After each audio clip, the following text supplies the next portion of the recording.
ιδιότητα για την ξηρασία μου. Πάω με ανέδεια, στον γονάω. Λέω Πανάγαθε, εκατομμύρια είναι οι μετανοήσαντες. Δεν λέω για εκείνους που αγαπούσες, λέω για αυτούς που ελέησες. Πολλοί από αυτούς αρνήθηκαν, έγιναν διάφοροι απαρτολοί, ήταν ληστές. Κατέβησαν στα κατηγόρια της Παναγίας και τους τράβηξες, όχι μόνο, τους ανέβασες στον πλήσμα. Δεν έχει για μένα τίποτα γι' αυτό. Και έτσι έγινε η ζωή μου.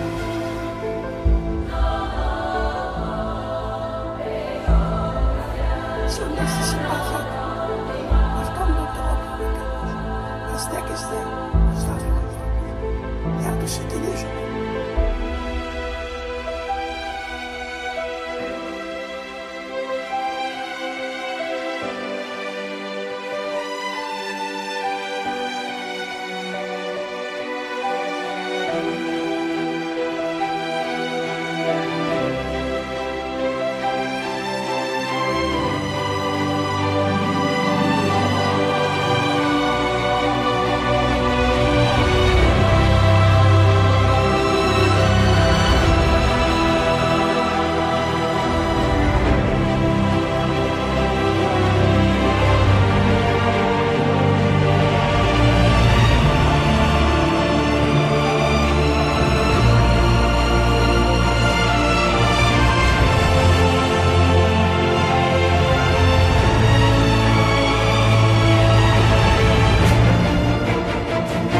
Ο ευσεβής Ιωάννης επιβάλλεται από τον Θεό, βασιλέας όλης της οικουμένης.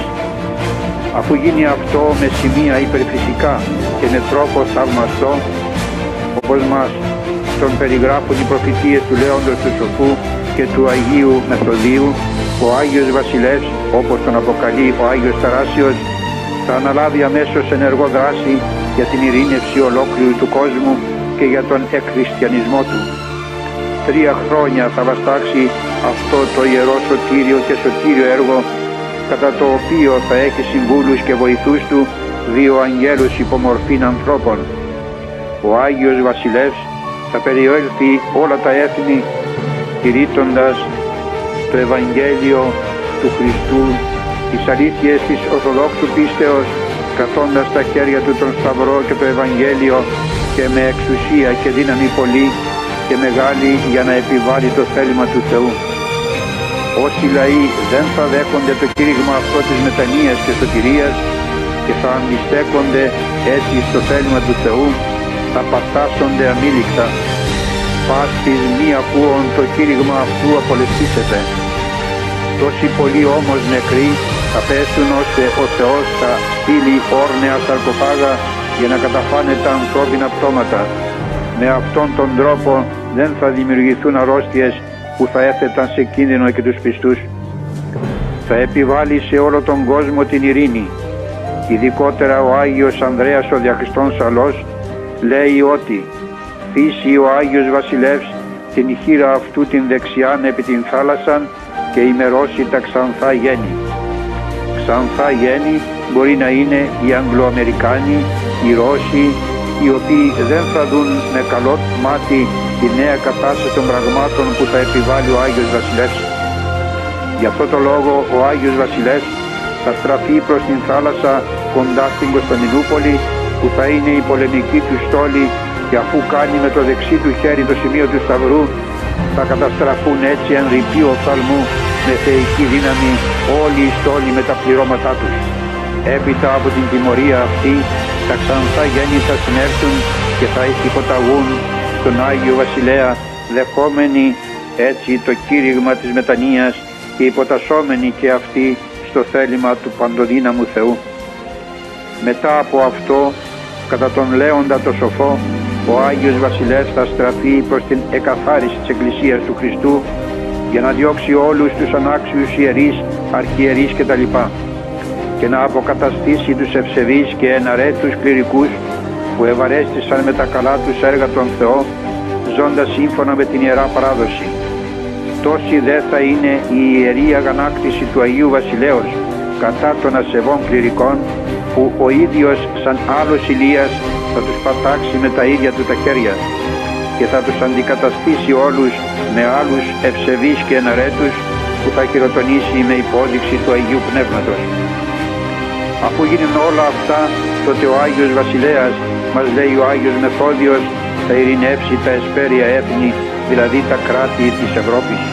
Η ειρήνευση θα γίνει με την πτώση του παπισμού, προτεσταντισμού, μασονισμού, πνευματισμού, πανθεϊσμού και όλων των αθεϊστικών συστημάτων, εξάλειψη του μοιάσματος του χιλιασμού και όλων των ειδωλολατρικών θρησκειών και όλους όσους γλίτωσαν από την καταστροφή του φοβερού πολέμου και επέστρεψαν στην αληθινή πίστη του Θεανθρώπου Χριστού. Έτσι στην Ευρώπη όλη θα υπάρχει μία εκκλησία, μία πίστη, ένας ποιμένας, ένας πατριάρχης. Στην Ασία η νέα πραγματικότητα καθώς και η ειρήνη δεν κατορθώθηκε να επιβληθεί, ούτε και η ασέβεια και η απιστία να απομακρυνθεί από τις χώρες αυτές. Οι προνοητές δεν μπόρεσαν να το πετύχουν αυτό λόγω του τεράστιου πληθυσμού που έχει η Ασία. Όταν όμως θα έρθει ο Άγιος Βασιλέας και θα βρει όλους αυτούς τους μουσουλμανικούς πληθυσμούς και τους ειδωλολάτρες να μην έχουν τελείως υποταγή, αλλά με πείσμα να επιμένουν στην πλάνη του Μωάμεθ και τις δαιμονικές δοξασίες, θα τους πολεμήσει άγρια και θα πατάξει όλους εκείνους που δεν θέλουν να πιστέψουν στον Θεάνθρωπο Χριστό. Πολύ χαρακτηριστικά περιγράφει την καταστροφή των Οθωμανών ο Άγιος Ανδρέας με τα εξής: «Και μετά ταύτα δώσει το πρόσωπον αυτού επί Ανατολάς και ταπεινώσει τους ιούς της Άγαρ. Οργιστήσετε γάρ κατά αυτόν Κύριος δια την βλασιμίαν αυτών, χωρήν Σοδόμων και πικρίαν Γομόρων, και δια ταύτα νίξας επεγερεί τον βασιλέα των Ρωμαίων, των Ελλήνων δηλαδή, επ' αυτούς και τα τέκνα αυτών πυρή αναλώσει, και αυτοί παραδιδόμενοι στα σχήρας αυτού εμπρισμό βιαιωτά του παραδοθήσονται».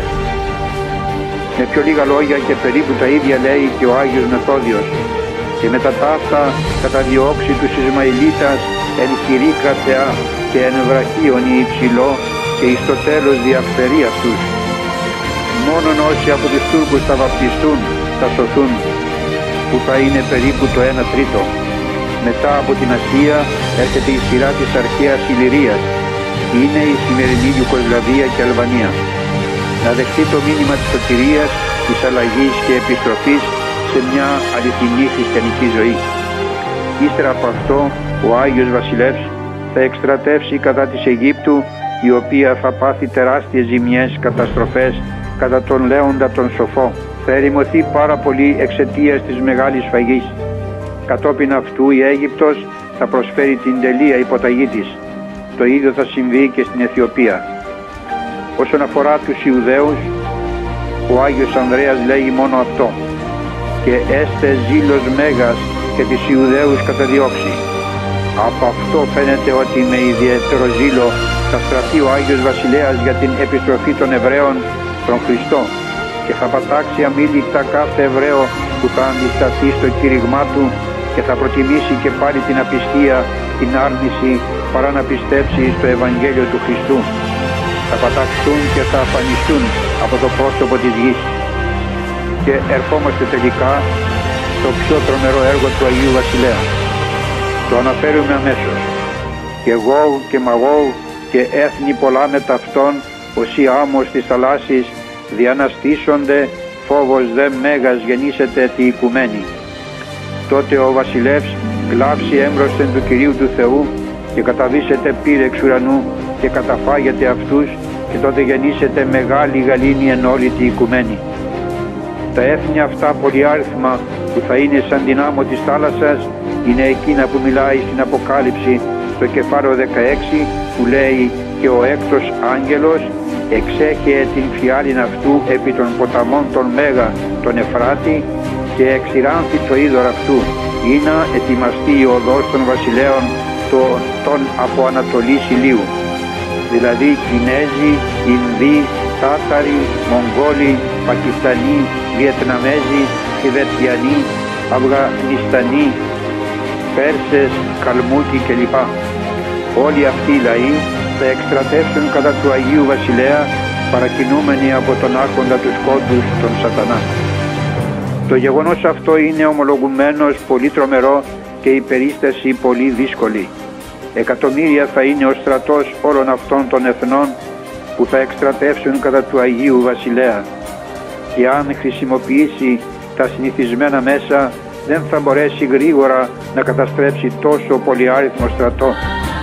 Γι' αυτό θα προσευχηθεί θερμά στον Κύριο, αν και τίποτα δεν κάνει χωρίς προσευχή και έξω από τις οδηγίες των δύο αγγέλων, για να μπορέσει γρήγορα να καταστρέψει όλον αυτόν τον στρατό.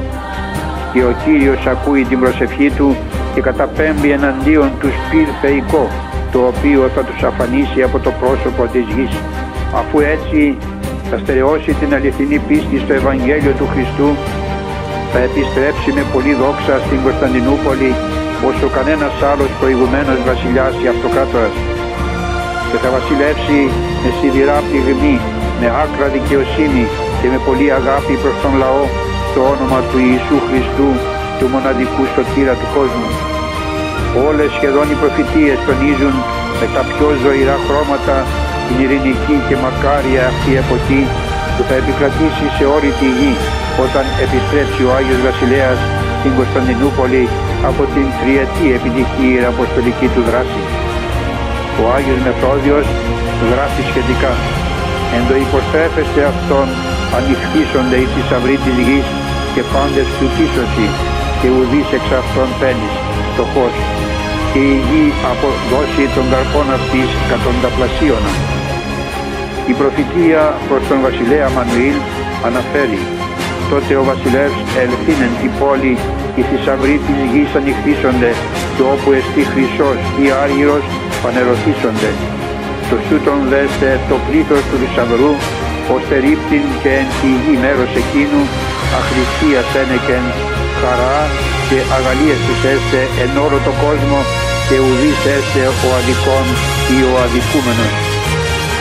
Όταν θα έρθει ο βασιλέας στην πόλη, οι θησαυροί της γης θα αποκαλυφθούν και όπου είναι χρυσός ή άργυρος θα φανερωθούν. Τόσο πολύ θα είναι το πλήθος του θησαυρού, ώστε ένα μέρος του θα το ρίχνει στη γη, γιατί θα τους είναι άχρηστος. Χαρά και αγαλίαση θα είναι σε όλο τον κόσμο, ώστε κανένας δεν θα αδικεί τον άλλον και δεν θα υπάρχει αδικημένος. Και ο προφήτης Αμώς προφητεύει: «Ιδού έρχονται οι μέρε, λέγει Κύριος, και ο αρωτρεύς θέλει φτάσει τον θεριστή, και ο λινοβάτης, αυτός δηλαδή που βάζει το λινάρι, εννοεί ότι ο χρόνος θα συντομευτεί, τον σπείροντα, και τα όρη θέλουσι στα λάξη γλέφκος, μούστο δηλαδή, και όλα τα βουνά θέλουσι λέει αγαθά». Ο Άγιος Κοσμάς του Ετωλός λέγει χαρακτηριστικά: «Καρότυχος όποιος ζήσει μετά τον γενικό πόλεμο θα τρώγει με ασημένιο κουτάλι, θα ζήσει ο λύκος με ταρνί». Και ο Άγιος Ανδρέας προσθέτει: «Έσονται γάροι άνθρωποι πλούσιοι σφόδρα και εν γαλήνη βαθεία, εστίοντες και πίνοντες, δίκοι ουκ έστε εν τες ημέρες εκεί αυτού, αλλού και ο αδικούμενος πήξει, θα πετάξει γάρ από προσώπου αυτού πάσα η γη, και πας χρυσός ως εστίν εν ιοδήποτε τόπο κρυπτόμενος, νεύση Θεού αποκαλυφθήσεται το βασιλείο εκείνο, και αυτός σκορπίσει πάντα τα αγαθά της χρία νέφουση. Και πλουτίσωσιν οι μεγιστάνες αυτού, και έσονται ως βασιλείς, και οι πένητες ως άρχοντες». Τους θησαυρούς αυτού που θα δώσει η γη, ο Άγιος Βασιλέας θα τους χρησιμοποιήσει και για την ανακαίνιση των ιερών ναών που έπαθαν καταστροφές από την μανία του πολέμου, και για την οικοδόμηση των νέων ναών. Η Κωνσταντινούπολη θα ανακαινιστεί και θα ξαναοικοδομηθεί από την αρχή πιο ωραία και με μεγαλύτερη λαμπρότητα, ώστε να γίνει οίκος της δόξης του Θεού και να πάψει πια να είναι τόπος βλασφημίας και ασέβειας. Θα ξαναγίνει πάλι παγκόσμιο πνευματικό κέντρο, και κατά τον Λέοντα το σοφό, ύξουσι δάφθης κύκλωθεν τα σα τέκνα ευθείας όσπερ εκ κύκλου προς κεντρίων. Δηλαδή οι χριστιανοί τότε θα αρχίσουν να μαζεύονται στην Κωνσταντινούπολη σαν τα τέκνα που πηγαίνουν να βρουν την χαμένη τους μητέρα.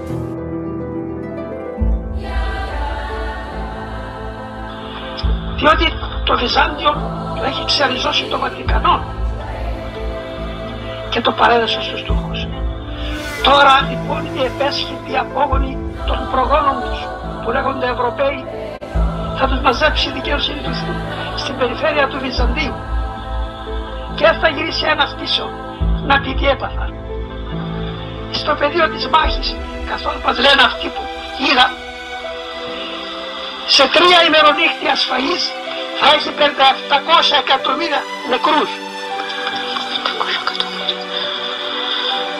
Όχι γυναικόπαιδα, άντρες. Τότε θα αρχίσει δηλαδή, καταλάβετε, αυτός ο δεκατέμος όρος. Θα ξεριζωθεί η πόλη όλη. Η παλιά θα μείνει μόνο με εννιά σοφία. Και τότε θα αρχίσει ο αναγκάς. Θα επιστρέψουμε πίσω πάνε στις βάσεις μας. Η Ελλάδα θα φτωχύνει πολύ, αλλά μετά θα κινηθεί. Δεν θα μείνουμε εδώ. Θα επιστρέψουμε πίσω στις βάσεις μας πάλι. Ο πόντος, η μικράσια, η καρπανωθή και η αηδηθία. Όλα αυτά δικά μας. Αυτή είναι η ρίζα των προγόνων μας.